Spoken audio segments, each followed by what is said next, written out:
passed over.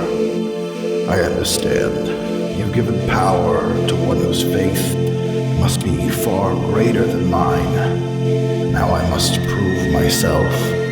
So I accept your test of my faith. This Spawn and I shall podcast.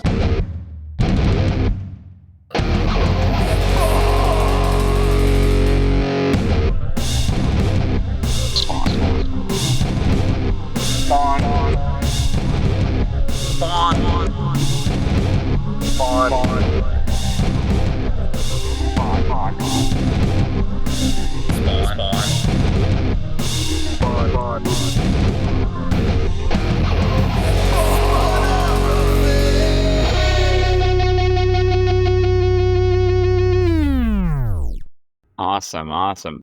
Rare that we get a first page for a quote, but yeah, but we just jumped right into it. Yeah. Hey there, Hellspawn. Welcome to another episode of Spawnography. One of your hosts, Pierce Lyden. Here with me is... Hi, I'm George Marston. George, how you doing? You know, I'm getting by and staying fly, as they don't say. Doing all right. Just off a very busy week of work last week and getting into a hopefully slightly easier one this week. How about you, my friend?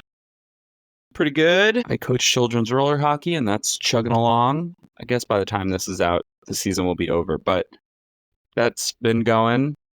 And I named one of my kids a captain, so his mom cried. That's a bad name for a kid, the Captain Lyden. But other than that, pretty okay. I bet that kid was psyched, though. He was pretty psyched, and I told him he gets to name his own assistant captains, so Wow. He's going to name them Power. Yeah, Power incarnate. he's like 11 or 12, so like this is the first bit of true power he's ever had. Wow. So, did you experience the eclipse today? We're recording this on the day of the big solar eclipse. I didn't even go outside, I'll be honest. I did turn my lights on in my house when it got dark. That's the funny. extent of it. I'll say this. For the last eclipse, I was still working at the Museum of Natural History. Listeners, I used to run night at the museum. No, my job was not Ben Stiller.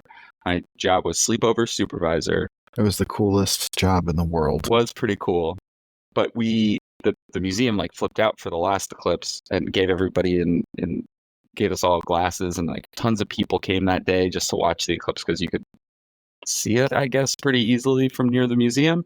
Wow. And so that was really cool. But this time I was like, yeah, it's fine. I'm not in the path of the totality, the focused totality of the eclipse's psychic powers. So yeah, I did go outside.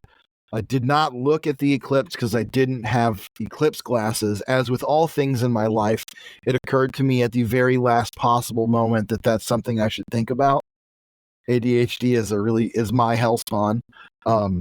But I did go outside, and I don't know. And it was fun. I mean, it was fine. It was dark out in a weird way. I didn't see any like birds flying upside down or like, flowers blooming backwards or anything like that. The thing is, every eclipse is the scene from the end of the first Austin Powers movie or the second one where the Dick ship is flying overhead. That's just what an eclipse is. It's the same thing. It's Dr. Evil's ship getting too close to the sun, flying in front of it, blocking out for everyone. And people just like looking at the sky. I'm surprised I haven't seen more people being like, it's not even an eclipse, man. They're just blocking out the sun just to test us. Don't let's not get started down that path, because I think we could think of a few reasons why the powers that be might want to block out the sun. I did see Mr. Burns style, I did see a bunch of people saying that you don't need glasses to look at the eclipse because the Bible does not mention that. The Bible doesn't mention Spawn either, but he's part of the eternal struggle between the forces of good and evil and heaven and hell. The thing about it is, the Bible might mention Spawn, because what if it does? Might mention hell's pawns. Oh yeah, of course. I'm sure that's a direct biblical reference. Yeah. Well, today we're talking about two more issues of Spawn that are related. They have different names, weirdly. They're not like a part 1, part 2, but they are Oh, I should spiritually have read a that part 1, quote so different. I didn't realize it said Massachusetts right at the top. This Spawn and I shall podcast. Nobody wants to hear that. My whole family's from Massachusetts, so I momentarily was like, oh boy, that'd be wicked awesome. I imagine it's like an Emma Frost, Massachusetts. Yeah, it's more of a mid-Atlantic. Mid-Atlantic, transatlantic, whatever it is. Yeah. Mid? I can't remember. Cis? When I say it, it's a transatlantic accent, that's for sure. Pronouns they, them, she, her. Pronouns they, them, myself. But so two issues of Spawn today. We got issues 27 and 28. This is basically the first story title, Cursed. That is pretty much, it is Cursed part 1 and part 2. Issue 2, for whatever reason, is called Protector instead of a part 2. But that's why we're covering them together. Nice little twofer, and after this will be the Angela miniseries before jumping back into Spawn. And that's a little bit important because where Spawn ends up at the end of the Angela mini is like page 1 of Spawn 29. So we'll cover Angela. That'll be next week. Hopefully we'll have a guest. We're going to do guests for the little mini series. I guess you'll know this already because you'll have heard the Violator miniseries at this point. Yeah. Listeners. Anyway. So let's get on with it. Spawn number 27, Cursed, story by Todd McFarlane, art by Todd McFarlane and Greg Capullo, thanks to Kevin Conrad. Copy editor and letters, Tom Warzakowski. Color by Steve Oliff and Oleoptics. Dedicated to John Buscema. Hey, love that. Yeah. John Buscema. Sal Buscema's brother, also good. I think it is. I always thought it was Buscema, but then I've heard someone pronounce it Buscema or Buscema, or I've heard it pronounced a bunch of different ways. Whoever he is, Jazzy Johnny B is one of the great Marvel artists, best known for probably his runs on Silver Surfer and the Avengers, I would say. And I'm a huge fan of both. His Avengers run in the 80s with Roger Stern is top-notch. Yeah, top-notch.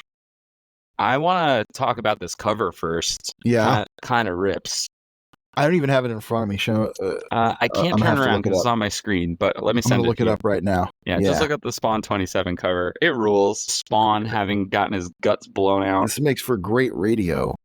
Yeah, it's fine. It's fine. Listen, yes, this cover is iconic. We start every episode with great radio. Cover. So if there's splattered up against the empty negative space of the rest of the black cover with his green blood blasting out, oozing everywhere.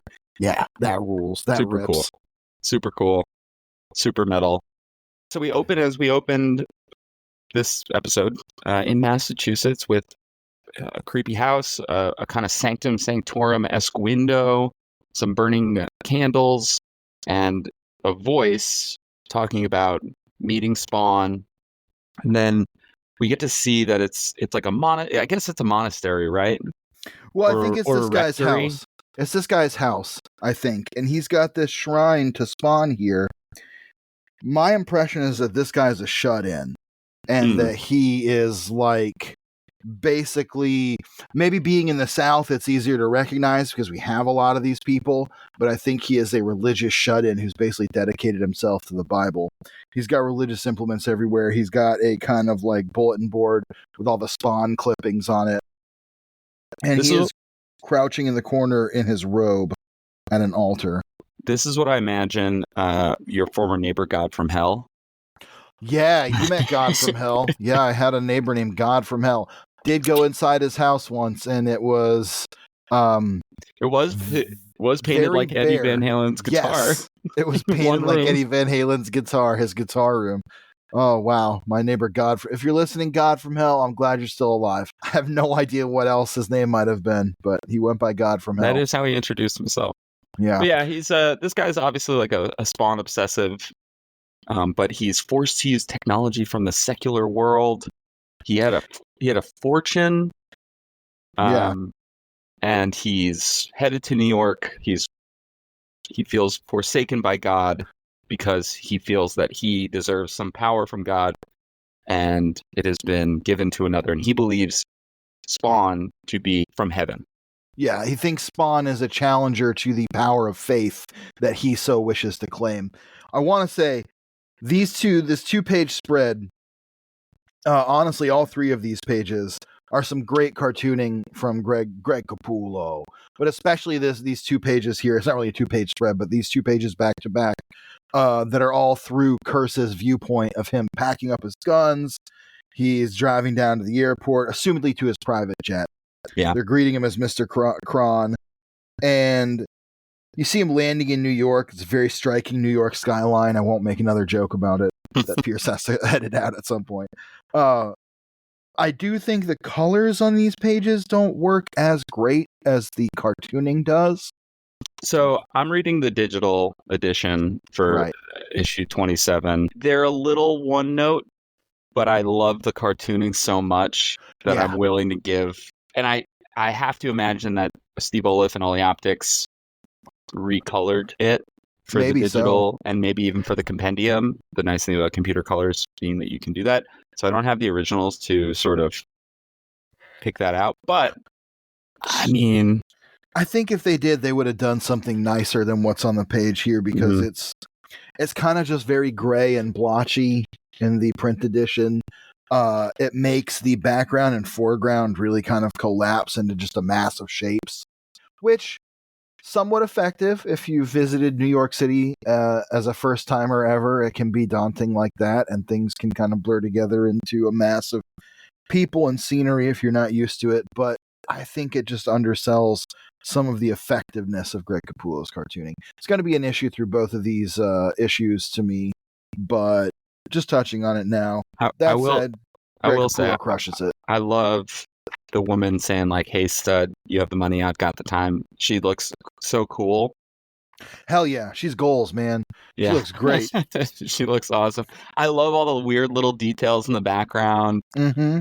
The people in the background look very characterized and fully formed as people in a way, even though they're all just like generic slut and homeless person and stuff like that. Cool people who I'd love to hang out with. Yeah. There is, you know what it is? It's like you said, there's just too much gray, that there needs to be more spotted blacks. That first panel where there's more black works so much better than the middle 2 panels. And then the last panel works great. Yeah.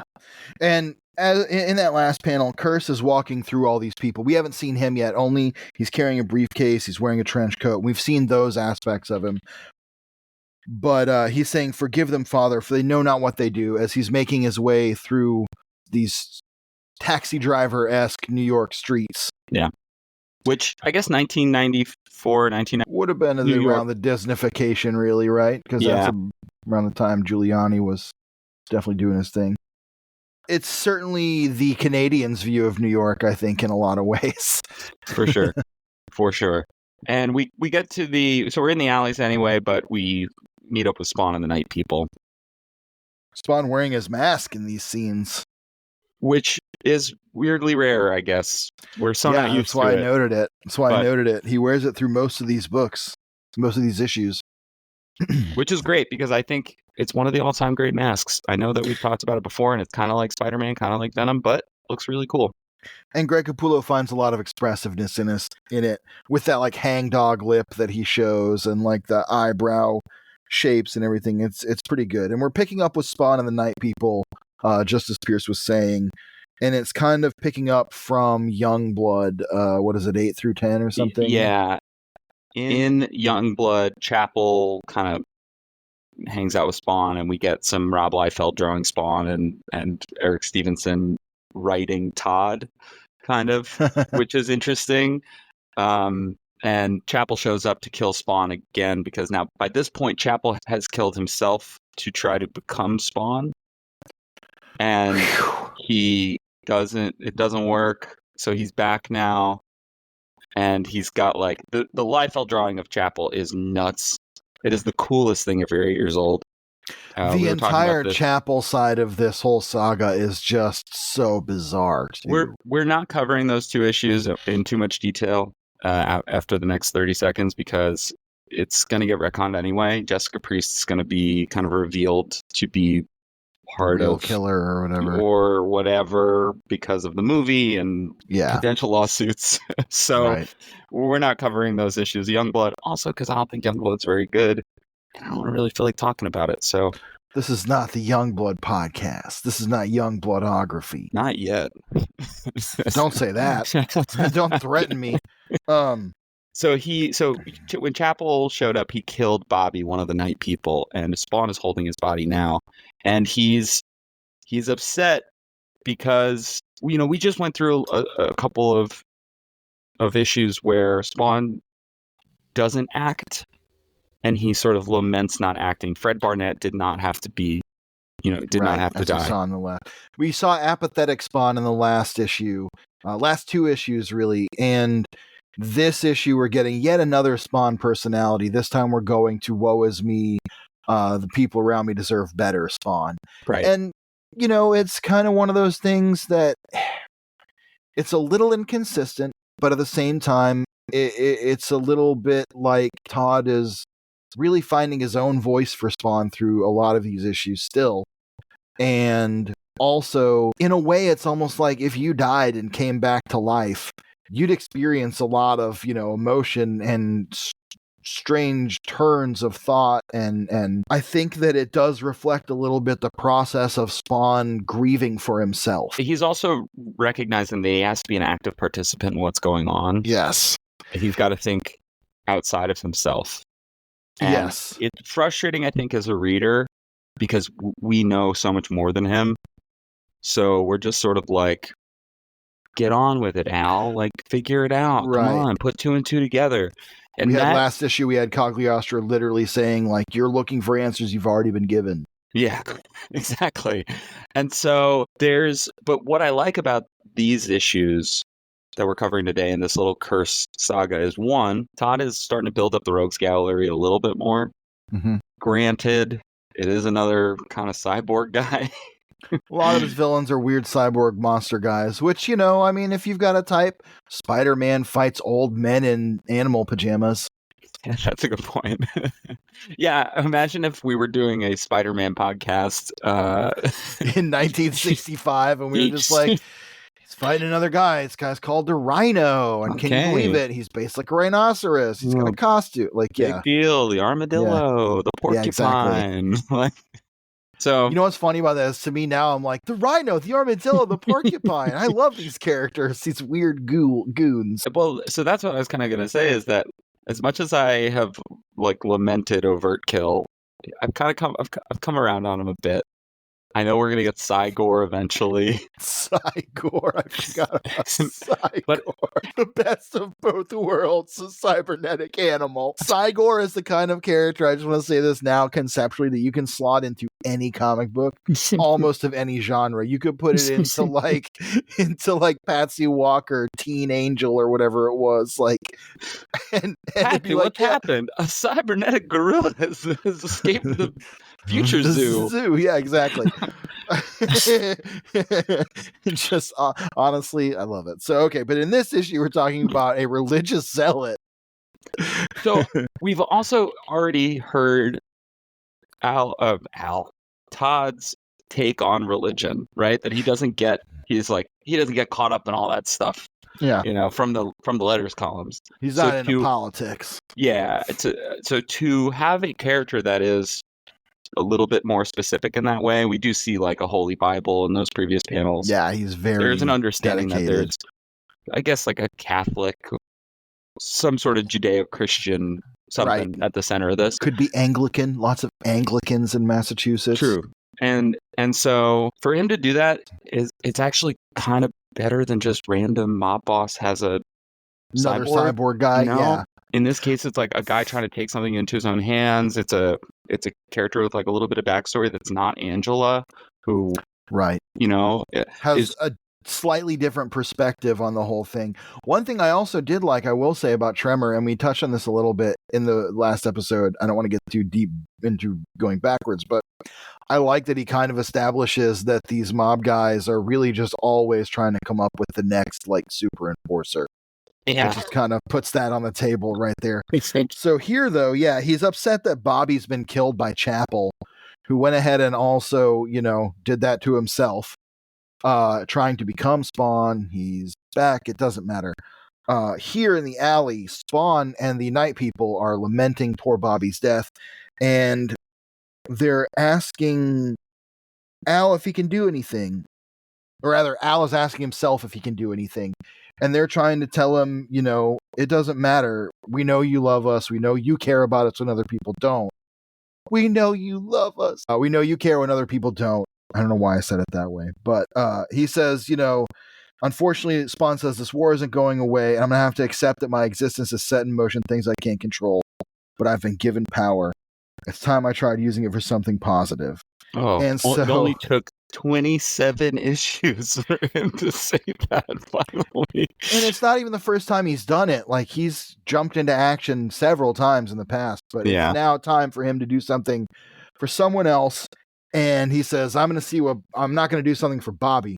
I'm going to see what Bobby can do for me. Very JFK style. And he says, live, and channels his power into Bobby, whose brain returns to the inside of his skull. It's very much this like Frankenstein looking like panel where he's like, live, and he's raising his arms up above him. Cool. Almost lightning's hitting him. It is a great splash page. And the guy says, wow, what a trip. Did you miss me? Be honest. And Spawn says no. No. Oh, wait, he says no to, are you okay? Yeah, no, he says, hey, Al, are you okay? And he says, no. What if he did, though? What if he was ice cold? What if he went right back to being apathetic, Spawn? Yeah, and we see a power meter. It's down to 7012. I think that was at 72 something before. Who can know? Who can know? But I think it does signify a good chunk of his power has been used. Yeah. We also get another reminder for the first time in a long time that using his powers sucks for Spawn. Yeah. And it's physically demanding and painful. Like when he first started, he was passing out every time he used his powers. But even though he's lost valuable energy, he's gained back some respect. That's right. And nothing matters more than that on the streets. Except what's on the next page. That's my wife. Yeah, exactly. Which, you know what? Again, I've given Todd and Greg both a bit of shit for not being able to draw kids. This one looks like a cartoon kid. So that works pretty good. Looks fine. I like this. I love Wanda and Terry getting more characterization over the course of this series of issues. Terry's just kind of been beset by the happenings around him. Yeah. At one point, I think in the last issue, they said nearly every law enforcement agency on the planet. The FBI, the CIA, the mob. Yeah, all three law enforcement agencies of the earth. We're going to assume that somewhere Interpol was looking for him too, and probably, So I do love this drawing of Terry here in the bottom right corner. It's good. Really, really fantastic cartooning from Greg Capullo. I'm going to say this. I've said it before in this podcast. I'll say it again because it's important right now.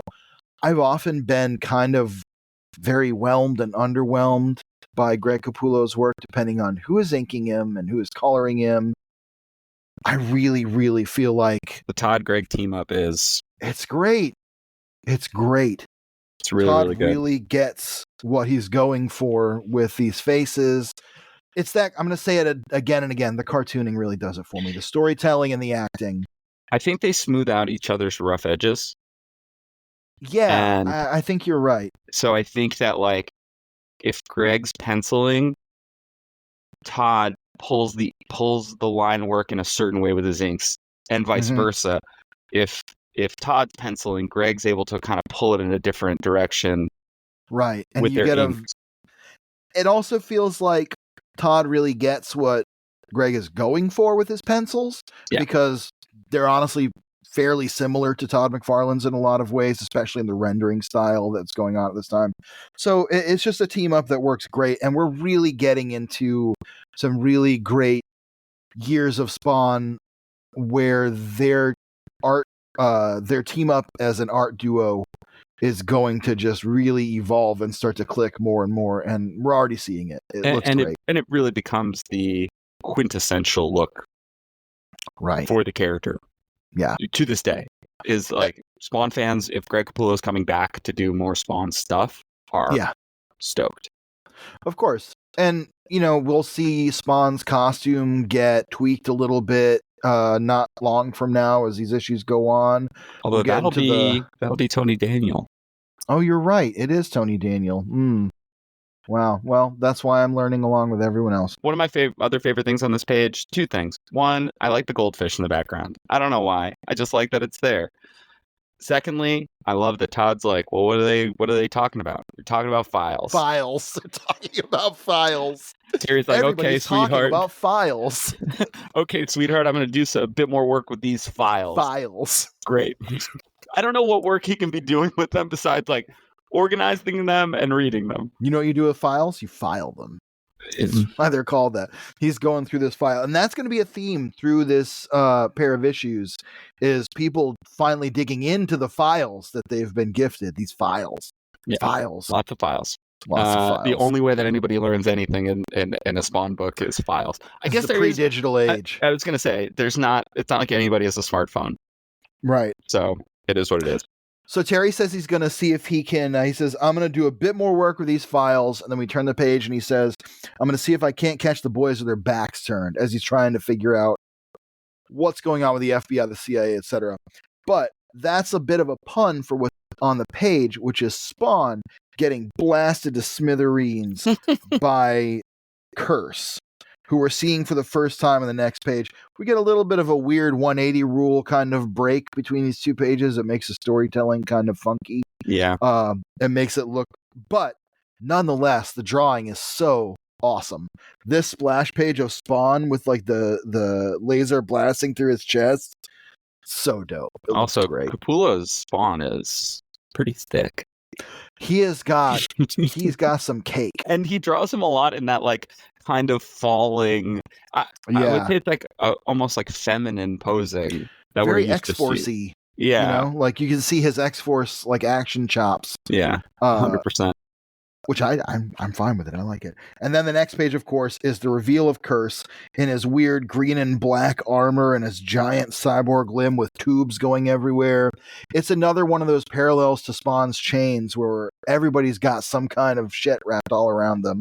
Yeah. The Curse, I have had definitely the action figure somewhere when I was a kid, and I loved it. The green armor was so cool. His face, you could lift it up and see his face. His chainsaw arm would like move with like a little thing.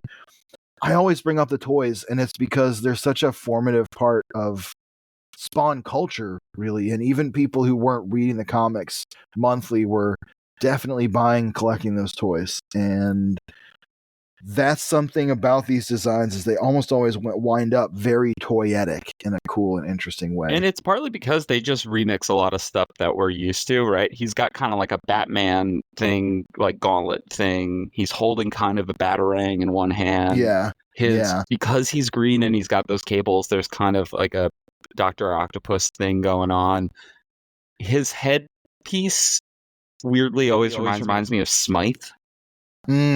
From the Spider-Man comics. I can see that. But because more he had those the weird TV mandible show. things. Yeah. And he kind of looks like Scorpion also. It's a cool villain design, I'm going to be honest. Cool. For a 90s like gonzo cyborg guy. And he's basically got a couple of cultists with him who led him to Spawn. What we're gathering here is that the Curse is attempting to kill Spawn to take his divine power. And he's building up a cult around him so that when he gains Spawn's power, he's got followers to go with it. Right. But Curse also realizes, like, well, that shouldn't have worked, like, so well.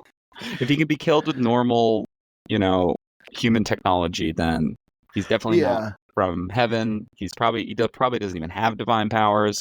He's basically saying, like, his faith could not be nearly as strong as mine, because if it was, it would have protected him. Right.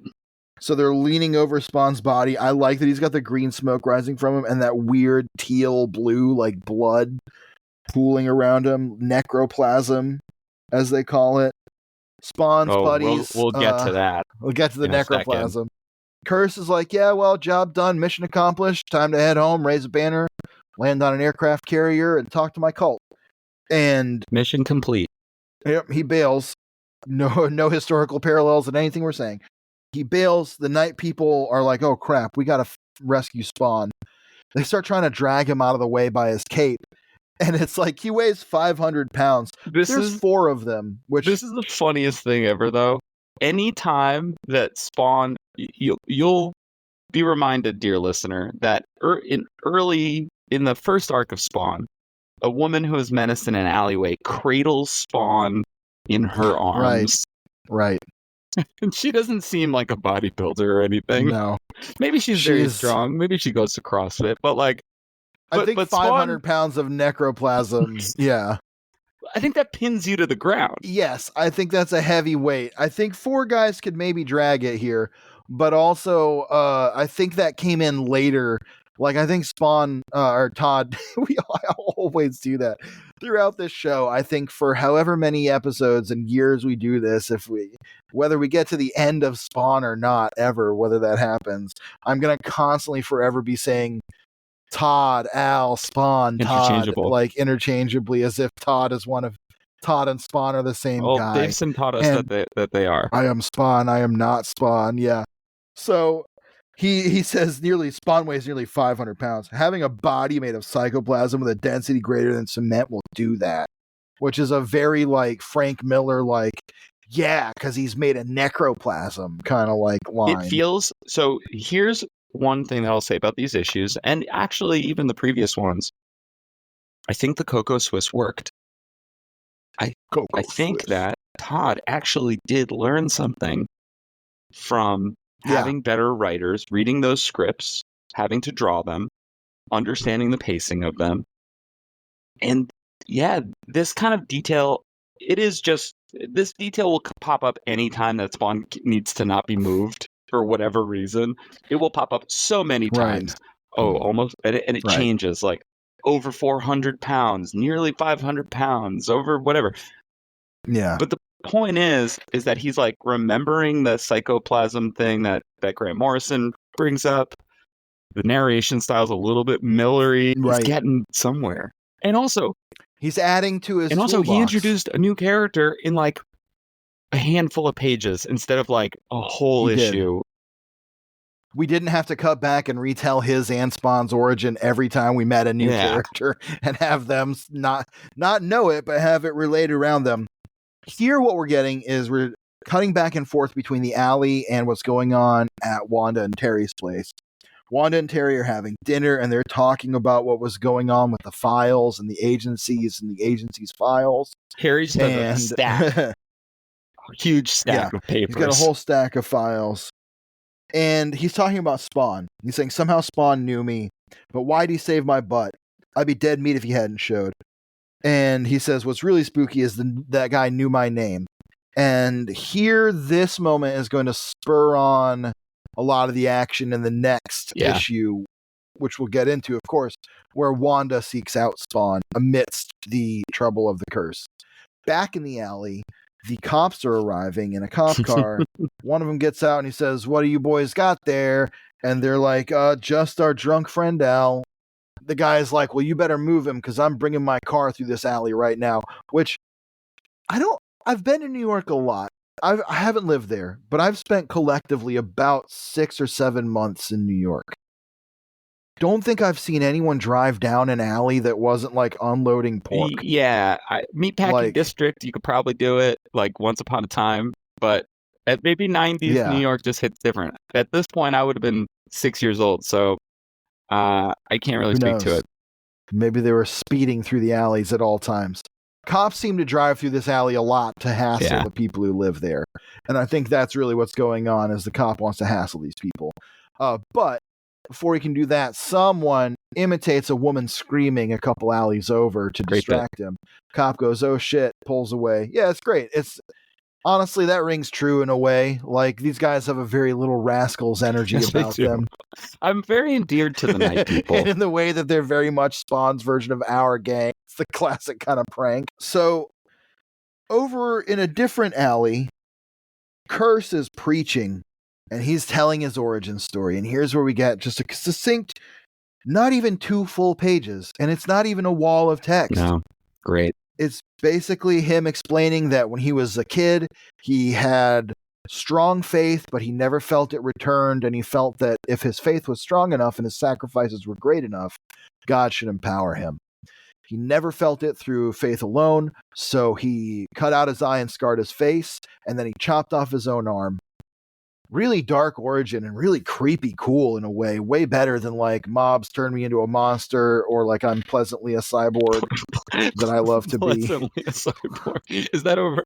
That's what I was thinking about overt kill. He just loves being a cyborg. I don't know. I think I want to call out while he's doing this sermon the lettering. We love Tom, Mr. Orzechowski. Specifically the lettering on Faith. Yeah. So cool. It's great. It looks great. Very like EC Comics. So cool. It's really channeling the right pulpy kind of comic energy as he's raising his Bible high above the air and silhouetting it against the moon. Very cool posing here. We see his cybernetic limbs. We see his huge gun arm and his Jesus pose. And he's basically preaching to these people in the alley saying, I'm now going to be the inheritor of true faith. And so as soon as it arrives, the truth arrives to me, I'll share it with you. And as he's preaching, just like he sucker punched Spawn with a big blast from his cyborg arm, Spawn shows up with a couple of big guns, which I guess he managed to fish out of the trash, and blasts the curse's arm right clean off. Still wound dripping out of his chest. The splash page where we see like that last panel, that 2-page spread of Curse preaching is his arm exploding. Next page is Spawn hulked over in the shadows with his eyes glowing menacingly, guns smoking, chains everywhere, and that big gaping green oozing wound. Another kick-ass splash page. For a comic that is like often living and dying by how good these splash pages are, this one rips. This issue has a lot of great this one ones. also, too, lets the art speak for itself. It's not the splash pages we've seen from Todd before, where it's Spawn sitting in the alley, all black background, shadowy background, or blocked out blacks, and there's just paragraphs of text. This tells us everything that we need to know. I want to say... He's using his characters to push the story along, rather than using his narration. And it's a great change. Absolutely. I want to say maybe that's a product of him writing for a different artist instead of like drawing it all and then going back and trying to figure out how to make what he sees in his head seem like a story to someone. This is a point that I had in my head when reading both of these two issues, and I'm going to bring it up a little more in the second one. But especially, you see it right at the opening of this issue, where a lot of the action is driven by what happened in another comic, where we're getting that, like, his body is necroplasm. We're getting these little bits of Spawn lore throughout this. Spawn is a comic that is often written through retroactive implication and retroactive context, where we'll read something and then maybe a few issues or even a long stretch later, that will then be addressed in text in a way that then clarifies what it was and then makes it make a little more sense in the overall mythos of Spawn. We saw it in the last issue where they had the added in pages from Neil Gaiman that added a lot of context to what happened to Spawn after Angela's lance vaporized him many issues earlier. And that's what I mean. It's like retroactive context being applied where as the mythos grows and the story gets longer and Todd keeps writing, he's going, oh, I guess that's what I meant by that. Or I guess that's how this can apply. Yeah, I think it's almost like he gets to discover the comic along with us. It is, I've invoked Claremont a couple of times on the show. It is a very Claremont thing to be reminded that you forgot about something. Very Claremontian. And that, in that case, it was Louise Simonson and Innocenti being like, hey, what about, like, the story with that was always that Chris would come into the office and be like, I don't know what I'm going to do next. And they were like, well, here's and they'd just be like, well, you did a big old list of stuff that you never paid off. And he'd be like, oh, yeah, okay, cool. Similarly, Todd is learning how to bring in those little details and start to weave a more cohesive narrative together without it just hearkening back to the original concept of Spawn, right? We don't need to see Malbolgia. We've not seen Violator in quite a while. We know that he has got his powers back, but we did that in a separate little mini-series, right? He's not been back in the main book in a while. We're introducing new threats. We are learning more about Spawn. We are having a conversation with the work of other writers. This is in conversation with, Grant and Frank Miller and Alan Moore and Neil Gaiman. Less so Dave Sim, because that's kind of a bottle episode, essentially, right? Separate thing, yeah. He's like learning, and it's interesting because he already read comics, right? You would think that this would be, that yes ending everything would be the first thing that you do. But right. Well, I think he's thriving in it a little bit at this point, because at this point, when you look at Spider-Man, where Todd cut his teeth on writing for the first time, really, when you look at Spider-Man, he already had several decades, 20 or 30 years at that point. I think about 25 years, I think, of context for a lot of shorthand. Spider-Man, and also other people's ideas to go like, I'm going to use this guy this way. Not to say it wasn't additive, but that is part of how superhero comics work, especially corporate superhero comics, is you're constantly feeding off of and yes-anding and building on and referencing the work of others, sometimes many, many decades before you were even born as a creator. And so I think some of that is Todd thriving in that here, and having that now. Other people have kind of thrown in their lot, and he's got, okay, I've got now these things to pull from that maybe I wasn't sure how to define before, wasn't sure when I was going to get them in the story. Coco Swiss took care of that. And so, yeah, I think it is a lot of that. And we are seeing him evolve as a writer. This whole sequence is so much better and more interesting than many, many fight scenes we've seen already in the previous 20 issues of Spawn, because it just moves and every moment has something to say. Spawn sucker punches him from behind and he says, make sure your enemy's completely dead before you walk away. Honestly, and he says, otherwise you'll think you're being chased by a ghost, which I think is pretty that cool. Could have been the opening for the episode. Oh yeah, that's true. And then he says, then paranoia starts to eat you alive. And Curse says, my arm, you've destroyed it. How dare you? I like what Spawn says here. He says, shut up. I'm tired of you sick pigs. Your twisted logic gives you some sort of permission from up high to go around shooting people.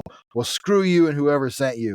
I like that because that was basically Al Simmons' job as a world famous government assassin, was to justify murders predicated by a voice on high. And I think it's the thing that he hates, and it thematically works really well for Spawn to be echoing what he felt in life. Yeah, because that's what turned him away from, that's how he died. He was killed because he started questioning those orders. It took him long enough to do that he was already a world famous government assassin, but the crisis of conscience comes when it comes, and in Spawn, I want to give Todd the credit that he's purposely reflecting that. 100%. And it's nice to get it on the page finally, because these are the kinds of things that we've seen him sort of reference in his responses to letters or in interviews, where he's like, well, this is Spawn's deal. Or it's the thing that we get in narration a lot, but we don't get it from Al himself. Right, we don't get it through the character. Right. I like this fight scene a lot. I love, again, Warzkowski's doing a great job with the blasphemer. Love this rendering of Spawn with just a chunk through his chest. It rules. Right, it's awesome. Love the close up on his eye where he's like, "I'm not even going to use your guns." Now he does say to kick your butt, and I know it's the most Canadian shit. Todd, come on, man. Kicking your butt with guns. Yeah.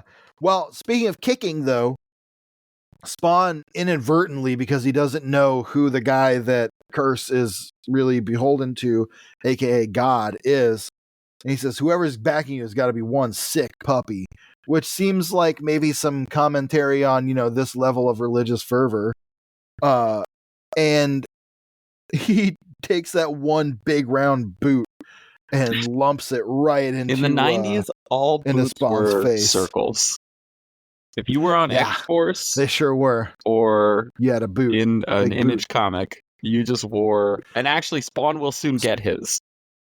We were talking about that. That's Tony Daniel, I guess. There's that one big boot, which he doesn't have now. And Spawn, he's lost it now. by issue 350. He's back to relatively this version of Spawn. I like that he says universal noise of fucking forever. That's an old school internet reference for a bunch of dorks. Okay. Anyway. I was like, what the hell are you talking about? Sorry. That's gotta be. I bet Tumblr people know what that is. Anyway. So Spawn and Curse are going at it, and they're throwing insults at each other, calling each other fools. Curse is saying that when I kill you, God will finally acknowledge me because I'm killing this demon. The devil will never succeed in his battle with good. Hear me, my followers. And that's when Spawn gets up and he says, "Eat me, old man." Actually kicks his ass. This page is definitely a Capullo page. 100% a Capullo page, because this Spawn mask situation is the most Capullo that's ever Capullo'd. Yeah, definitely. And so that's pretty much where the fight wraps up. Spawn actually kicks his ass. Some of the night people jump in and say, "Back off, Spawn. You're not going to lay another hand on him unless you intend to go through us." These are his cultists, though, right? Yeah, I think so. But Unclear. The thing is that there's a page in between here. But when it cuts to the last page where it's the aftermath of the fight, Spawn is barreling through them, and it says, "In the squalor of New York's alleys, a dead man turned demon, driven to rage, explodes through a gauntlet of his friends to reach his target. He's beyond caring about who's in his way. The thirst for revenge is consumed, blah, blah, blah. Divine retribution." And I think, again, if we're looking at stages of grief that Spawn is going through, that Al Simmons is going through, mourning his own death, we're definitely at anger right now. And he is taking it out on everyone. I guess maybe these are, the way I read this is, Spawn, or Curse left Spawn for dead. Some of Spawn's followers, or not followers, but became friends, Curse followers, started listening to Curse, like followed him around, thinking Spawn was dead or whatever. It's a little unclear, but they were his friends, and now he's barreling through them. That's really the... Meanwhile, Wanda and Terry are looking through files, and Wanda is deciding that because she doesn't have a job, I guess. Right, she's a stay-at-home mom. This was the 90s when the middle class still existed. Middle class. And Terry Fitzgerald on a government salary could afford a house in Queens. Must be nice, Terry. She decides that she's going to figure out how this, quote, Spawn knows Terry. She's going to focus on finding that answer. I think that this is a little clunky, but it is still also Todd realizing, oh shit, I have these other characters and they've got to do something. So I like that it gives Wanda some agency to do something other than like worry about Terry or be fawned over by Al. And we've addressed this a few times. Spawn often lacks for female characters, and even when it has female characters, it lacks for female agency. It lacks women who, whatever cliches about strong female characters, etc., Spawn often lacks women who are doing things that matter at all to the world. And I think that that's why this is a book that like has like big 13-year-old boy energy. Generally, because it's kind of written like, because Todd loves his wife so much, he puts one woman on a pedestal, and all other women are kind of white noise. So even in the writing of the book, there's no women that really do much, because in Todd's life, the only other woman, there's not. Yeah, that's kind of how he's focused too, and I'm maybe adding a little bit to that, but. Sure. So if you're listening, Todd, I know that you know there are other women out there. Yes, of course. But not in a context of like objectification, certainly. Although, that's the thing. The only, maybe it is a little objective, because the only other woman that we've seen in this comic that had a speaking line was implied to be a sex worker. That's true. And was being dismissed as street trash for being an apparent sex worker, which, just want to say, love to my sex workers. I have a lot in common with Jesus. Long hair. Sex workers are cool. So that's going to be the clip I also want to advertise the show. Yeah, okay. I endorse this. I support earning a living. I like that in this case, often when we see Wanda lounging with Terry, She's wearing like a Yeah. negligee, and she's like breasting boobily all around the page. She's just dressed like a person here. She's wearing a sweatshirt and leggings, just chilling in her house, because that's what people wear at home. And I like that they are moving away from Wanda as solely an object of Al's motivation in his story. And I think that it's the last bunch of issues, or the last couple issues with Fred Barnett, that shows that shift. And the hunt also. It's been a nice progression, and I think that is to get to the point of the show, right? We're going through this book that I think critically, a lot of us, even though we grew up with it, we were like, "Oh, right, but Spawn." And what you get to see as you read through it is a guy who is really learning his craft even more, and you get to understand too why people have latched onto it, and that's really, really fun. Yeah, and that leads right into the next issue. The next issue is pretty good. It's the second part of the story. And before I even start talking about it, I'm going to let Pierce get into the credits. It's going to be Spawn number 28. This one is called Protector. It could also be called Curse Part 2. Story by Todd McFarlane. Art by Todd McFarlane, Greg Capullo. Special thanks to Kevin Conrad. Copy editor and letters, Tom Warzikowski. Color by Steve Oliff and Oleoptics. And since I have the credits, Oleoptics is Tracy Anderson, Breck Blackford, Albert Calleros, Stacy Cox, Kathy Ennis, Patty Stratton Jordan, Jennifer McFadden, Marie St. Clair, Quinn Suplee, and Christ Wolf, the best name in comics. This issue dedicated to Terry Austin. Oh, all right.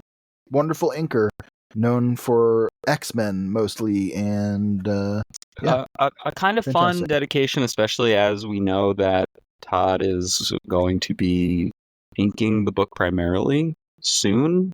Getting more so inking, I wonder if that was on his mind. He said in interviews more recently that he just prefers inking to penciling. I mean, you know what? I love inking. I'm an artist myself. I love drawing. You know, I have a friend who, an artist friend, who once said to me, and it's always stuck with me, she said, inking feels therapeutic. And I think she was right, because it feels like finishing something. It feels like completing something and making something whole. Yeah, so I get it. That's how I feel when I edit our episodes. Hey, look at that. You do a fantastic job, by the way, my friend. For anyone who hasn't learned, Pierce does all the editing on these episodes. I do some of the music and stuff like that, but they do the bulk of the work over there, and they're doing great. They kick ass. It's a fantastic... It's always fun to hear how you put some of those clips together and stuff. So all praise due to our beloved co-host and editor over here. Thanks so much, George. Getting into the issue. This first page rules. It's awesome. Like, it's so simple. It is, of course, a 12 panel grid.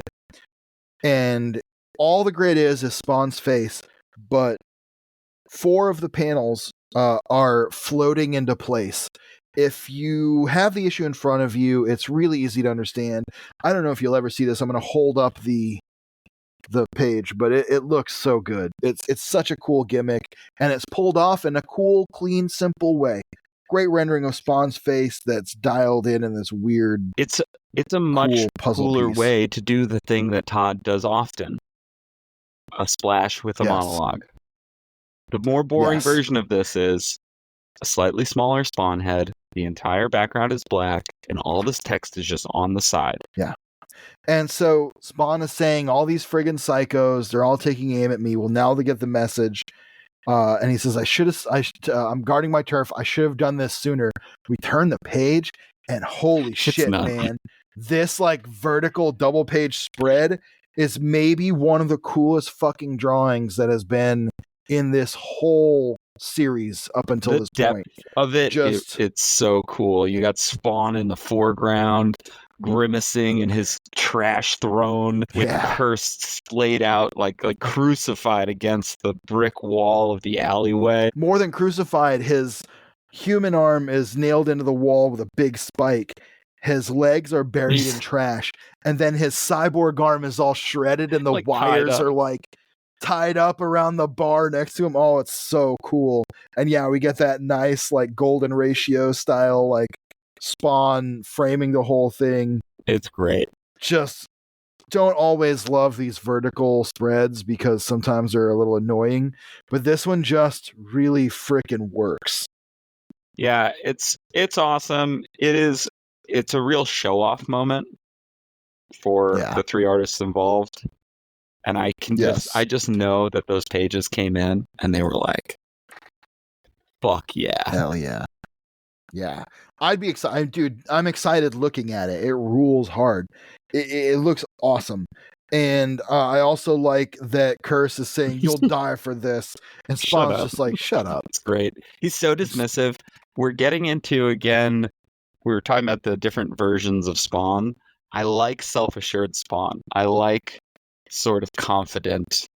Yeah, we're starting to see the pieces come together. Which is a lot like the first page of the book, where the pieces come together. And so Curse is saying that even though his body is broken, his spirit's fortified, he's going to heaven. He says he's relied too heavily on the Lord. He's forsaken me. I understand that now.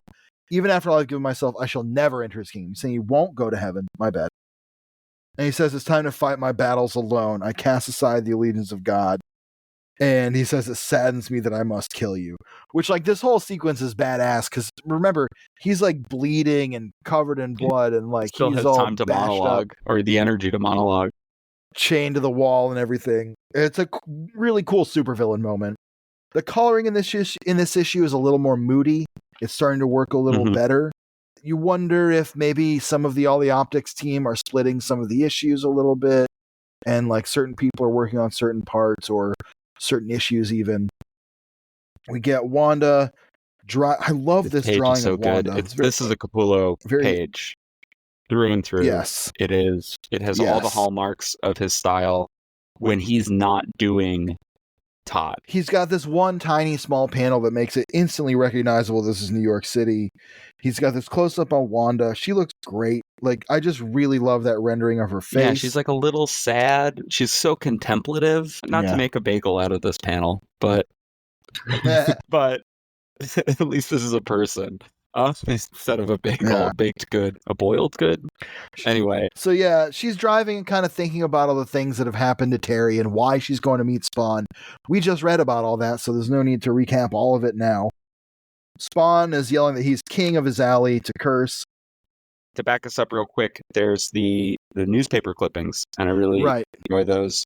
Being there as just, here's some more information. Again, your first issue of Spawn, you're going to kind of know what's happening. I don't love that Todd can't, I almost said Spawn, that Todd can't help himself to answer her question. Right. And it's one of those things where he just can't help himself from feeling clever. Yeah. Even more than being clever. She's like, oh, who, like, he's got the answers to some very serious questions, like, who tried to kill my husband? And then Todd's like, an ironic question considering that her first husband, Al Simmons, was killed and is now the very one whom she is in search of. Okay. Like, we all know. We all know. We know. We got it. So this is where we get to Spawn basically telling Curse, like, I'm king of these alleys. You can rant about revenge all you want. I'm going to go run some errands. Don't get too comfortable because I'll be back.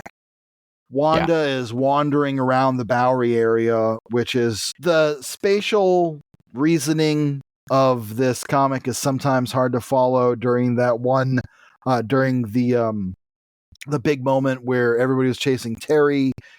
You know, it was hard to tell, like, were they in Queens? Were they in New York? How far apart are they? We know that Spawn's in the Bowery, which is a little ways away from Queens.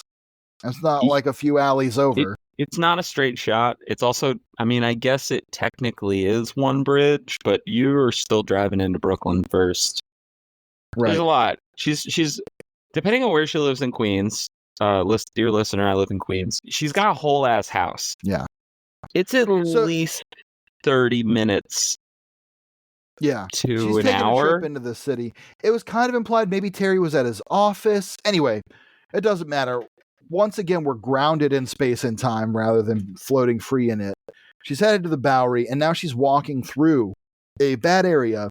We learned that when she was younger and when she was in college, she was never exposed to anything like this because she was so driven to walk a specific path that she never experienced the rest of the city. The rest of the city, which I would say is a very that is a very New York thing. I definitely remember growing up and my parents being like, "Oh, don't go that way."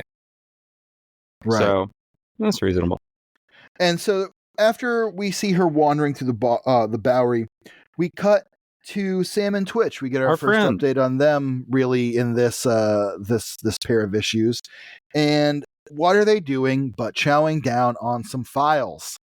Some more files galore. Everybody's got files. And so they got files in the chief. Sam's just reading through them and he's just like, boy, I got blackmail material on the chief forever. And Twitch is like, well, didn't Spawn say to give those to the chief to blackmail him or something? Yeah, we had a specific thing to do with these and we're not doing it. Doesn't it seem like a bad idea to piss that guy off? So then the very last panel, I love this last panel that's all rendered in silhouette with the green lighting. Just a really awesome. great. And you also wonder how that connects to Spawn in terms of mood because of the green. He says, "I'll lighten up, Twitch. The chief's been a pain in my rear for years. Now that I finally got something that'll make him back off, ain't no way I'm going, cripes. I don't believe it. This can't be true. No one's that sick."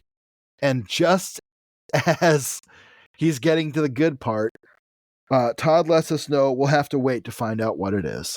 Famously, cops saying, "pain in my rear." Yeah. You know how cops talk. Yeah. Cripes, what a pain in my rear. Dag nabbit. You young toughs. That transitions pretty perfectly into Terry also still reading files. Yes. Terry also digging into the files here. That's the parallel between these two. He doesn't seem worried about where his wife went. No, he's just chilling with Cyan. It's late. When your wife, I guess maybe she told him she was going out, we can assume. Or maybe he's just an elevated man who trusts his wife. I mean, I hope so. Yeah. But phone rings and we learn that he doesn't know where she is because she said she was going over to her friend Sheila's house. Dum, dum, dum. Sheila says, nope, she's not here. I haven't talked to her all day. I hope she's all right. Back in the alleys of the Bowery where she's tracking down Spawn, she's talking to a bunch of night people coming face to face. This is definitely some heavy cartooning. I love it. This is the Todd page. Yes, these are some Todd McFarlane ass faces with some Greg Capullo ass inking. Yeah. And it is very interesting to me how they are trading off in that way. And I guess it's, Todd's goal at all times is to get a comic book out when the readers want it out. And he's willing to, I don't want to say make compromises because this doesn't feel like a compromise to me, but he's willing to take whatever tactic is necessary to do that. She is running through all these people who are telling her, no, we've never heard anything like that. That's funny. I've never, So she finally finds one guy who's willing to talk to her. And what makes him talk but money? Money talk. She bribes him. As we know, the big green. Yeah, that's right. Something of a theme within this book. Yes. So. And it was even discussed at length in the last issue that money equals power equals evil.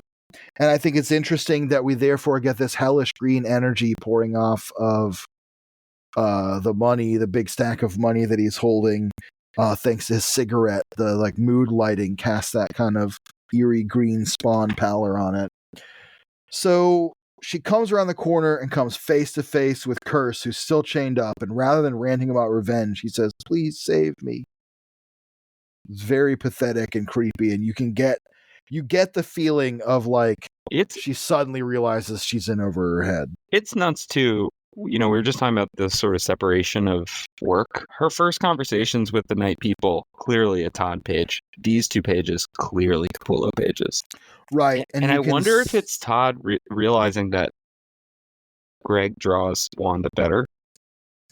Maybe so. Or maybe it's just that was not what Todd wanted to draw. Todd wanted to draw the Spawn stuff. Yeah, you might be right. Maybe. You never know. It's just, it is really interesting. Normally, obviously I think most of our readers know that comic art is usually drawn in stages, pencils, inks, colors. That's the traditional model. And usually one or two people, like one person might do the pencils and the inks, but a lot of the time you've got one penciler, one inker, one colorist. This is more interesting because a lot of the time you have Todd inking Greg, you have Greg inking Todd. They're going back and forth, and it makes for a very interesting, very kind of remarkably fluid reading experience, even though sometimes when you're really looking at it, you can tell, especially if you're trying to. As we are. And also, I think we've read enough comics that we're pretty well trained at this point to know, especially these two guys. I think both of us probably read enough of their books and seen enough of their art that we can sort of tell their... Especially at this point. Yeah. We've been digging deep into Todd McFarlane. Deep into Todd McFarlane, exactly. So Wanda runs away from Curse and runs into a bunch of ruffians. They are trying to rough her up, but a cat comes running out of an alley, and they're like, "Who's in there?" And they start yelling in the alley, "Who's in there?" And then debris comes flying out. Pieces of wood, pieces of cement, knocking them over. We get one of Spawn's classic off-panel fight scenes. This one confined to just a few panels of Tom Orzechowski sound effects, where we learn that we can assume that Spawn is beating these people up off page. He comes out of the shadows looking very much like Dracula, right down to his arms being all like curled up and like his hands clutching in claws, with his cape wrapped around him. He says, "Get away from that woman now." One of them holds a jagged piece of wood to her neck and threatens her, and Spawn throws him straight into Curse, breaking his hand. I love this sound effect. Yeah. It's great. And it's like bubble letters, too. Yeah. There's a lot of texture in that's for sure. So he beats up the ruffians. He scares this one guy by threatening him with his own gun. He makes him run off. That is Dougie Mad Dog Gilmore, which you'll be unsurprised to hear. Doug Gilmore, longtime hockey player. You gotta wonder, dude, Tony Twist should have called all these guys up, you know? Like, guys. I was just lucky none of these guys read this book. You can make $5 million, or that their moms didn't see it. Right, exactly. I guess these guys didn't get adapted to the animated show. But Doug Gilmore, 2-time All-Star. He was drafted by the Blues in 1982. He won the Stanley Cup with the Calgary Flames in 1980. And he won the Frank J. Selke Award as the NHL's best defensive forward in 92 and 93. So just before this book. So, wow. Fresh in Todd's mind. Probably would have been a player that Todd was very specifically aware of at the time, because he was one of the best in the league. So with the thugs all beaten up, Spawn recognizes Wanda, and he's like, "Oh my God, Wanda." This page right here. I love it. I love this page. There's a lot This is where those washed out colors really work. But it's Spawn and Wanda coming face to face. Spawn looks where he has looked so big and menacing and terrifying in every moment of every panel up until this point. Here, he looks so almost deflated and hangdog. He looks like a bad puppy dog. He does. This is sad Spawn. And also, the heart in the background. Right. The shadows so forming great. a heart. It works just right. Yeah. Like, it's just jagged and organic looking enough that you might not notice it at first. On your very first glance, it takes you a second to go, "Oh, it's a heart." But it's great. They come face to face. Wanda is sad that she almost saw Spawn kill these guys. She says, I wouldn't have wanted that. And she says, "I came here for another reason, to thank you for saving Terry from overkill." Yeah. And she's afraid. She's afraid of Spawn. I mean, she doesn't know what to think of him, and she doesn't understand why he cares about her in any way. Right. She's come here to find out how she knows who Terry is, how she knows who they are, why he cares, and how he's become involved in all of this with her family. And she says, "It looked like you enjoyed what you were doing. You're scaring me." And then Spawn goes to touch her and she recoils. And he says, "You're that afraid of me?" And she says, "I'm sorry." And he says, "No, this is my fault." And she says, "Look, before I go, I want you to have something. And she hands him a picture of her family, her, Terry, and Cyan. And she says, you did more than save a life. You've allowed us to remain a family, and that means everything to me. And then she runs away saying, I won't ever come back again. And he says, wait, Wanda, please. But she just goes. And I love how the issue ends because it's not that it like a whole new era for Spawn, but we've finally gotten these two characters together in a more meaningful way since issue 3. That emotional arc is finally having some progress. It's finally moving. I did love what Grant did with the memory, right? In that arc, what they did in that arc. But of course, this, because they get to be face to face, because she doesn't understand, because he can't tell her, because she won't believe him, it works on a different level. Yeah. It is, again, Todd learning about the dynamics between these characters. And I love the closing narration. Later, he's been staring at the photo for 3 hours. It'll be another 2 before he puts it down. And that panel is so melancholy. You've still got Curse chained up to the wall. You've got Spawn sitting in his throne of garbage. And you've got another guy just like mangled, passed out over here. I think he's dead. Yeah, I think you're right. I think he's dead because he's got his bones sticking out. When I first looked at this, I was like, boy, he looks like he's drunk. Now I look at it closer and closer, and yeah, he's got the bones sticking out. Boy, yeah, that's a corpse of a guy that Spawn killed. And that really just drives home like the dichotomy between the world inside that photo and the fucking horror and garbage and filth, the literal trash that Spawn is sitting in. Yeah. And also that he's so disconnected from her. Yeah. Her life, we've seen it through these 2 issues. The colors are always bright when they're in the house, and even though they're just looking at files, right? Spawn is not part of that. He can't be part of that. There's no way for him to be a part of that. This is the closest that he's gotten, and he couldn't even tell her that he's Al Simmons. Yeah. And because, like, she's afraid of Spawn and what he's become. And it's great. It is. It's very good. It rules. It's so cool. This is the kind of stuff that we've been wanting from the book to this point. And I think for readers that hung on this long because like the art was cool, you know, the toys are cool, whatever, this is finally some payoff. This is the kind of stuff that when you say to somebody, oh, I'm reading Spawn, you can be like, no, there's some really good stuff in here. Definitely. And I think that it's interesting that after 2 years of worth of issues, you know, thereabouts, we're finally at a point where there is less to talk about outside the comic than there is to talk about inside it with what's actually happening. Yeah. We're through the Coco Swiss. The lawsuits are coming up in Todd's life, but in terms of how we got there, those issues have already happened and those stories have been told. This is now finally getting down to the business of just being a damn comic and just being a continued sequential story. It feels like we're finally through Spawn's origin sequence. Agreed. And I mean, this would come, I mean, we both have the first compendium. Right. There's a million reprints of these. There's the Spawn Origins books, the compendiums, the original trades. I think the Origins books don't have issues 9 and 10 because of rights and reprints and stuff. Listeners, we recommend the compendiums. They'll get you where you need to go. It's crazy that it takes almost 30 issues to get to this point. This does feel like first year stuff.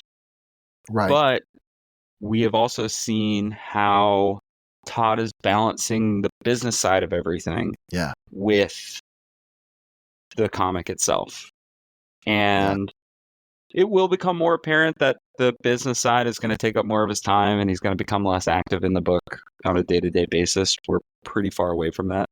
But we are about to enter an era where Spawn becomes the stalwart comic on the stands and is still a top seller at this point in the 90s, especially as Marvel goes through their bankruptcy troubles into the late 1996 and after, before the their reinvention, and actually even Marvel's reinvention under Bill Jemas and Joe Quesada, it does kind of happen with Spawn in the sense in the sense that Marvel Knights is the edgier take that brings visually, them out of the Dark Ages. Conceptually, yeah, it's very much that is a reaction to a lot of the storytelling that's taken place. That's already been happening for 8 years for Spawn at that point, you know? So and Spawn is one of those comics, you've said this a lot and it's come up before, and I'll say it now. For a lot of my life at this point, and certainly my adult comic reading life, Spawn is a comic that's just always been there on the shelf. It's just one that's always running, and you might not be reading it, but it's just always there, and it's always been there. And I think what's fascinating about that is we've seen how that happened by now. How that happened is Todd McFarlane being willing and frankly able to pivot whichever direction he needs to keep Spawn on the shelves. More than anything else, more than making sure it's absolutely consistent from issue to issue, more than making sure every plot line makes perfect sense, more than even making sure the issues come out in actual sequential order. Yeah. His goal is to have a Spawn comic on the shelf every month for you to read. Yeah. And especially at the time of the speculation boom, when there are a lot of comic book stores still, the way he sees it, he's like, having the comic out is just free advertising. Yeah. It's not like it's a loss leader necessarily, although we will get to an era where it's not selling quite as much. It's not even, the print run isn't even quite as high. But despite that, we're also seeing him learn, and we're seeing his storytelling chops evolve. And we know that he already had the ability to do that because that's what his career has been. It's been so lovely going over the last 4 issues to really see things start to fall into place, right? Right. Yeah. Like I said, to finally be reading Spawn and not like waiting to be like, okay, we just got to get through this. We just got to get through this. Yeah. And then the storyline's going to just start moving. Yeah. And we're still going to see, I think issue 37, we'll see Alan Moore return to introduce a new character. But even that kind of stuff like adds to the mythos. And it is Todd saying, do whatever you want. I'll take the ball and run with it. Yeah. Major retcons really end up only being the chapel thing. And we'll get there. Yeah, we will. So for now, Pierce, final thoughts on these 2 issues? I mean, we kind of just went through it, but just, on this little sequence. I really love these 2 issues. I really like the previous 2 as well. Yeah. I think this 4-issue stretch, if I was thinking about dropping the book in 1994, 95, I would have been reinvigorated to continue collecting it. Yeah. Even the hunt also. I mean, so it's been really like a solid 8 issues, a solid year of Spawn. That's been pretty good. Yeah. That's been propulsive storytelling. Yeah, Todd does tend to repeat himself a bit, but we're getting better at that. Yeah. And we're getting better at telling the story through the characters instead of around the characters. Exactly. Which is what it feels like when there's just those big blocks of narration explaining everything. And also Capullo is starting to really come into his own as Todd is ceding more control of artistic duties to him. I was going to say. He is a guy who, for me, I was really mostly introduced to, I was introduced to him as a kid with X-Force, but I didn't clock artists at the time. And to read his Batman in the early 2010s with Scott Snyder, I was like, oh, yeah, of course, this guy, I get it.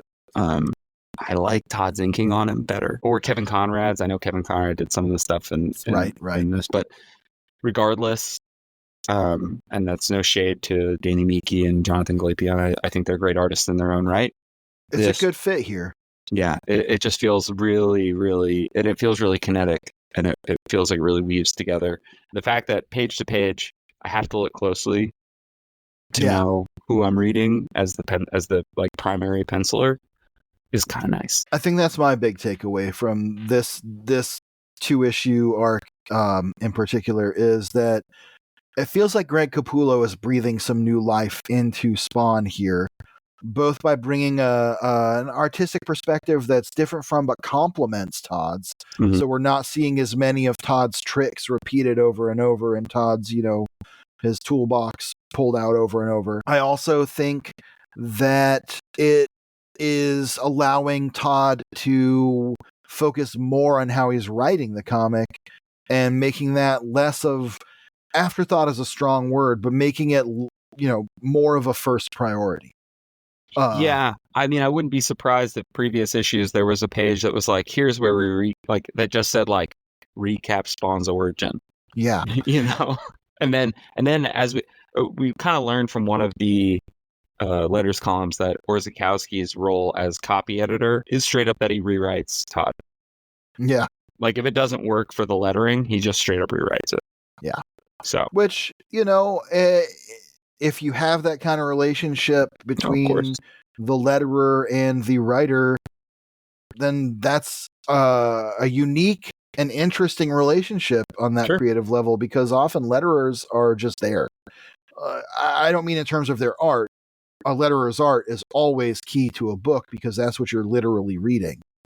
But you don't get a lot of like, oh yeah, a key part of our team is our letterer. And so it's interesting to see it here. Yeah. I think that, I'm preaching to the choir to you on this, but I think that comic letterers deserve a lot better and deserve a lot more attention. I think that they, like I said, it is literally their work that we're looking at when we're reading a comic. They would not have words in it without them. And it's got to be fun to look at. And I think that Tom Orzechowski is a master of that, making the words at least fun to look at, even when they're not necessarily like super interesting to read.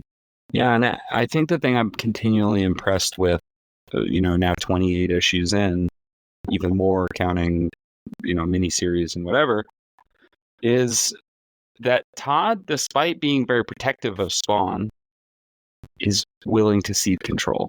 This is something we talked about a lot during the Coco Swiss, but it is something that continually kind of crops up where he's willing to say like, oh, I don't know, they had a good idea, so we did that, or I just let them do that because they know how to do that better than I know how to do that, and so it is what it is.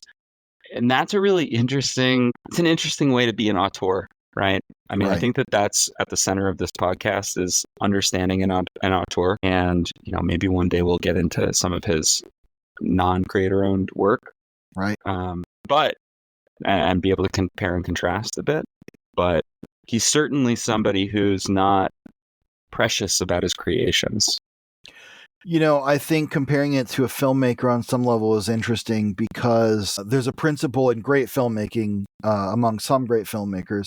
I've heard Ryan Coogler say this a few times in particular, and other directors and filmmakers as well, that sometimes a great filmmaker takes everything in hand and has a very keen and specific eye on everything they want to do in every panel, almost like Alan Moore as a writer. Sometimes a filmmaker, and this is how a lot of it, especially in really massive filmmaking works, has to be done in order to make a good movie, is you hand it over to someone who you can trust to do that job. Like you hire costumers that are going to do a great job because of who they are and what they bring, even more than their ability to just do what you say. And I think that's a principle that we're seeing Todd kind of maybe even instinctually putting here, is like, well, if Orzechowski thinks this is going to be better, we're going to let him make it better. If, if you can see that in the way that he delegates a lot of these responsibilities and the way that he's open about it and talks about it too. And I think like we've talked about it several times that Todd seems to have a very filmic view of comics, and, it comes through.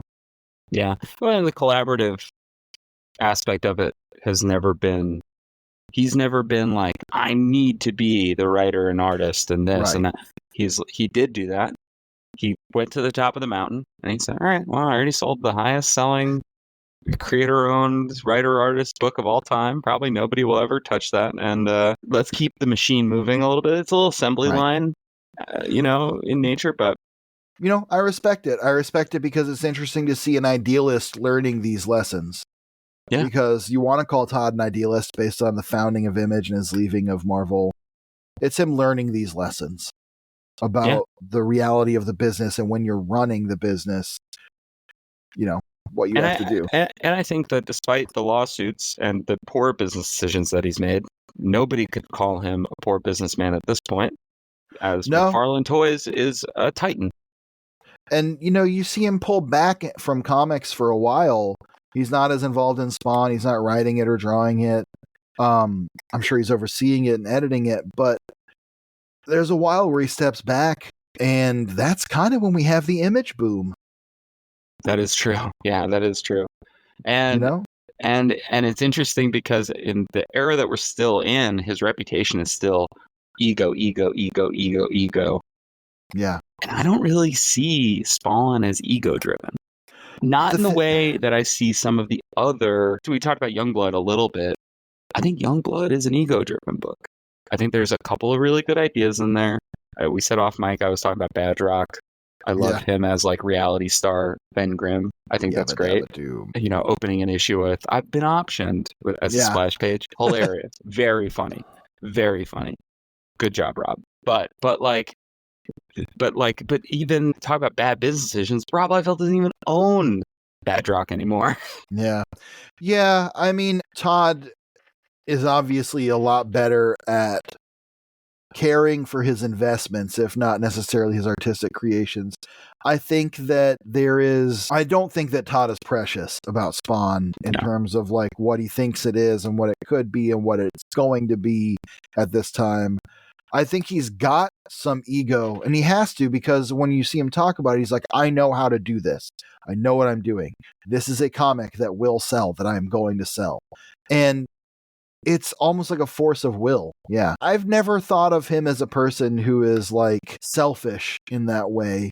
And as we've read through more of this and learned more of this, it's become more apparent that he's very aware of the entire apparatus he has working around him and is keenly aware that he has to keep them working too. Yeah, 100%. Yeah. There's so nothing we've jabbered on about that quite a lot. Yeah. There's nothing super interesting in the blah, blah, blah from Terry Fitzgerald or the letters, except that Terry Fitzgerald's very excited that the strike is over. He says, here I go. First and foremost, the hockey strike is over. Long live NHL and the NHLPA. That's the NHL Players Association. All right. It was a very happy day when we heard the news. Finally, we would see the boys lace up the skates and take the ice. By the way, so far my Canucks are playing boot piss. So there's that. Wow. He's upset about the mid-90s Canucks. I think they've already drafted Pavel Bure at this point, the Russian Rocket. So kinder days are ahead, Terry, past Terry. In the letters, there's nothing crazy except that Todd does announce that he says, luck is once again on my side. After working on the Spawn book on a consistent basis with such talented people as Steve Oliff, Tom Warzikowski, and Greg Capullo, I'm once again fortunate enough to be able to announce the formation of a new team who will be handling all future Spawn spin-off projects. This includes miniseries, one-shots, and annuals. They are penciler Tony Daniel and inker Kevin Conrad. Fresh from their stint on Marvel's X-Force, currently called Gambit and the Externals, because I guess Age of Apocalypse was coming out. Ground you right in the time and place when this is happening.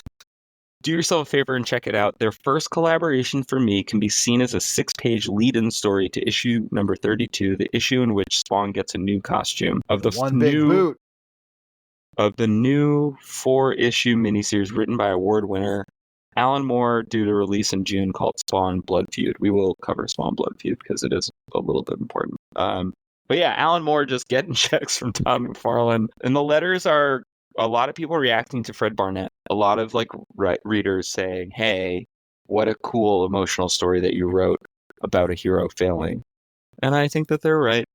And then also people lamenting that their local comic book shops keep upcharging for Spawn toys. That was the thing back in the day. You had to find them and where you could find them. I bought Medieval Spawn for like $20, which was a lot back in the time. Back in the day at Disney World of all places. Wow. because they were selling Spawn toys in one of the like gift shops, and I was like, oh shit, I have not seen Medieval Spawn, so here it is into my hands. The back of this book has, from the Spawn toy line, free offer, limited edition Violator, brand new color. Obviously, only you can see this, Yeah. but I think it's just a red light, by the way, on the Yeah. normal Violator figure. I think it was maybe white, maybe more white than silver or something. Anyway. Yeah, but do you think if I send this in that Todd will accept it? He, if his honor is intact, he will. Anyway. That's all I got on first parts 1 and 2. Yeah, fun couple issues. We're finally like it. into Spawn being Spawn. And yeah, so as Pierce said, I think next episode is going to be the Angela miniseries. It will be Angela, followed by kind of a 4-parter. We might split it up. That is considered Spawn Across America, which has a couple issues that are there's something. We're getting there's into something. it. Spawn's going to fight the KKK. So hey, great. Which rules. At least he's against them. Thank God. That could have gone a lot of ways. But oh my God! And the KKK guys are named after fucking Peter David and yeah, they are. Oh God. Anyway, we'll get into it. That's for another episode. Well, Hellspawn, you know how it is. My name is George Marston. You can read my writing every rockin' and clockin' day over at Newsarama. And my social media is Crypt Trash, at Crypt Trash. You can hear my band's music. We're called Hypersleep, hypersleep.bandcamp.com, also on Spotify. And you can hear my personal music on YouTube, Witch Crisis. I also made the theme song for this show. Pierce, how about you? Hell yeah. I write it at Newsarama as well, and also for Popverse. You can find me at PE Lightning most places. My band is called Power Trash. You can find us at Power Trash 69 or at powertrash.mp3, depending on wherever stuff is. But we're Power Trash on Spotify. I edit this show, so that's all I do. You do a lot, bud. Don't sell yourself short. I do short. a lot, like in the real world. That is in the real world. That is not the internet and not related. That is not promotable on a podcast. I guess I'm a world famous government assassin. You might have read about me. Probably heard about it on E! Entertainment. Well, George, for Todd so loved the world, he gave his only begotten Spawn. See you later, Hellspawn. Spawn!